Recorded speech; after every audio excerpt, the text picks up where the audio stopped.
Hello everyone, today we are going to learn basic Clip Studio Pen tutorial how to clip layer. So for example, I will create sketch here with the pen tools. You can draw like this, and I will increase size for the brush. The next, you can create for the new layer and two clippings with this layer, normal layer 1. You can click these icons, clip to layer below. So it will be show the icons for clip.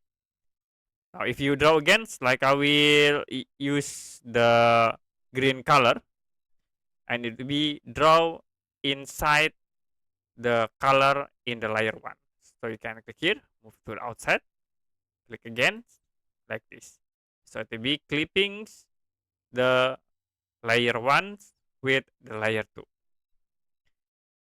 Okay, that's it for a basic Clip Studio Pen tutorial how to clip layer.